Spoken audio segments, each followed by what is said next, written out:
What's up, everybody? It turns out that this is what's going to trigger my first video, and there's so many things that I'm passionate about. People know, you all know it. I go off on rants on Facebook for some of the most trivial little fucking things, but they aggravate me, and this is something that really got my goat today. I come home and I take a look at my Facebook, and I see one of the first things on my feed is that I think Universal Studios, no less, wants to remake, actually gave the green light to remake Scarface. What do you fuck remake Scarface? Scarface doesn't need to be remade. So I said, okay, let me take a look at the article. Let me see what they have in mind. Hopefully they don't want to alter the story. Yeah, they do want to alter the story. They want to alter where it takes place, the time. Scarface is 1983. It's Miami. It's Coke money building Miami. It's getting away with murder and nobody giving a fuck because the money is just filtering into the banks and there's real estate going up and there's a big boom.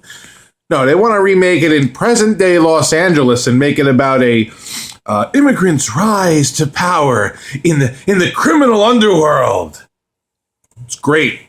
It's got B-movie written all over it. Why don't we just enlist Mario Van Peebles and Tia Carrera to be the leading actors and actresses? Some real great B actors and actresses from the late 1980s, early 90s, and nobody gives a fuck about anymore. And we'll list it and we'll make it they'll make it say, in a gripping comeback event. Yeah. Sounds like a really good idea. It's almost as good as when they said they were going to make a part 2 to The Usual Suspects. I wanted to kill myself. You don't fuck with perfection.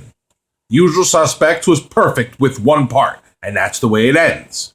Scarface was remade, but it was remade 51 years later. It was a completely different era.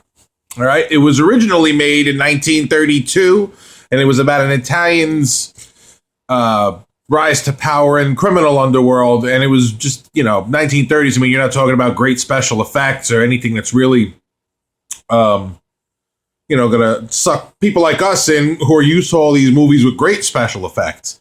But that's what made Scarface in 1983 that much better. It wasn't crazy special effects. It was blood and guts. It was, shootouts. It was drug use out in the open.